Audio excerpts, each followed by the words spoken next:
Conforme a nossa compreensão sobre o comportamento e a origem do campo magnético vai se consolidando, agora a gente já começa a conseguir entender um fator mais delicado, mais cheio de detalhes. Então esse vídeo é para falar sobre a corrente elétrica e o campo magnético.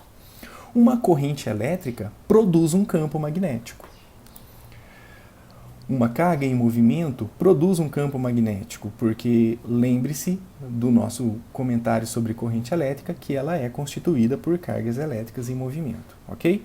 Uma corrente elétrica passando por um condutor produz um campo magnético, porque tem muitas cargas em movimento. E lembre que o campo magnético está associado com o spin do elétron, ok? Que é o movimento de rotação dos elétrons de um átomo.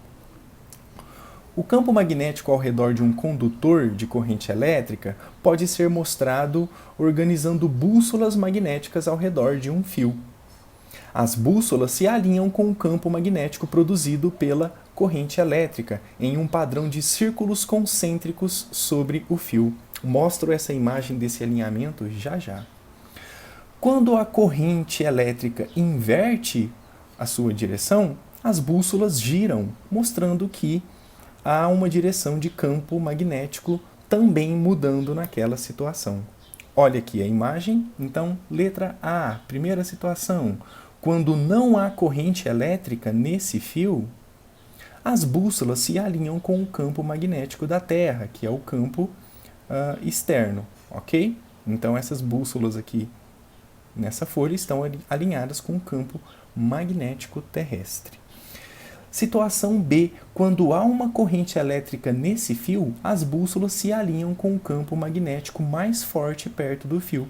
Então, aqui nessa situação não há corrente. Quando há uma corrente nesse fio, perceba que esse alinhamento dessas bússolas são agora distintos, porque o campo magnético produzido pela corrente elétrica nesse fio, ele é mais intenso que o campo magnético terrestre, dando origem a esse novo alinhamento das bússolas.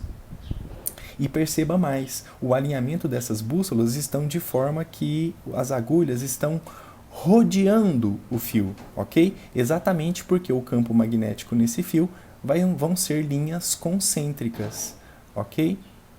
Dando origem a esse alinhamento. Se o fio estiver dobrado na forma de um loop, como desse jeito, as linhas de campo magnético serão agrupadas em torno do looping, ok? Então aqui a gente tem o fio, conforme mostrado na imagem anterior, e aqui as linhas de campo magnético, mostrando que essas linhas de campo, elas estão ao redor do fio, tendo o fio como o centro desse alinhamento. Então, se o fio for dobrado em um looping, como a gente estava lendo aqui nessa primeira linha, você acaba também alinhando, você acaba mudando a disposição dessas linhas, ok? Então o fio agora, ele, em vez de estar retilíneo, ele forma esse looping, e ao dobrar o fio, você vai estar também fazendo com que a disposição dessas linhas de campo sejam também modificadas, de tal forma, não se esqueça que essas linhas de campo, representado aqui em azul, essas linhas de campo não se cruzam, ok? Então, ok. Se o fio for dobrado em outro looping, a concentração de linhas de campo magnético dentro do looping duplo é o dobro do looping único. Então, com uma volta, você tem essa configuração de campo magnético. Se você der um outro looping, fazendo um looping duplo com esse fio, vão ter mais linhas de campo passando aqui dentro.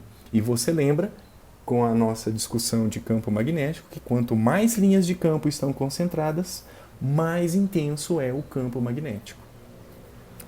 Então, finalizando esse slide, a intensidade do campo magnético ele vai aumentar à medida que o número de loopings é aumentado, porque você está colocando mais linhas de campo magnético próximos umas das outras. Então, agora a gente tem uma bobina de fio de corrente, que nós vamos chamar de eletroímã.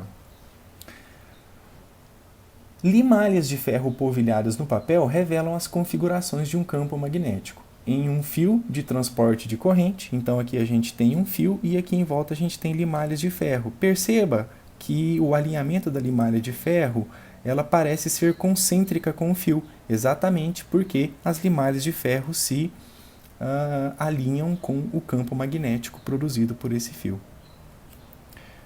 Agora aqui a gente tem um looping nesse fio, ok?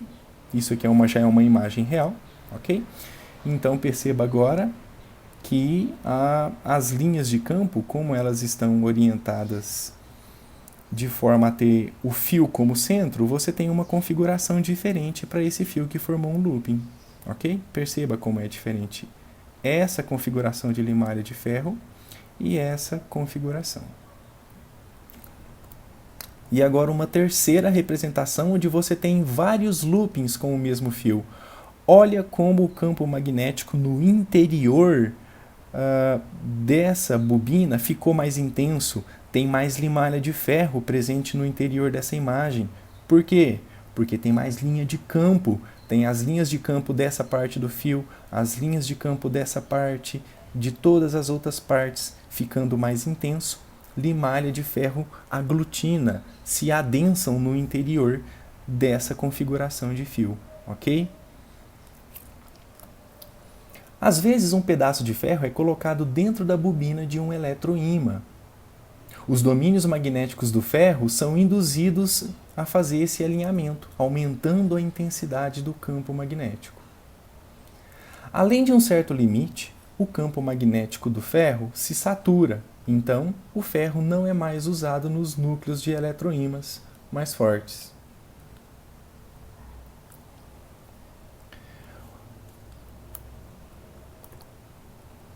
Um eletroímã supercondutor pode gerar um poderoso campo magnético indefinidamente, sem usar qualquer poder. No Fermilab, perto de Chicago, que é um laboratório muito famoso, esses eletroímãs supercondutores guiam partículas de altas energias ao redor de um acelerador de quarto de milha de circunferência. Esse Fermilab a gente tem um semelhante aqui no Brasil, lá em São Paulo, ok? Que também utiliza eletroímãs para acelerar partículas. Esses ímãs supercondutores também podem ser encontrados em dispositivos de ressonância magnética de hospitais. Para finalizar a discussão aqui, então, uma pergunta. Por que um fio que transporta corrente elétrica desvia a agulha de uma bússola magnética? Resposta tranquila se você entendeu a discussão até aqui. Te aguardo no próximo vídeo. Obrigado pela paciência.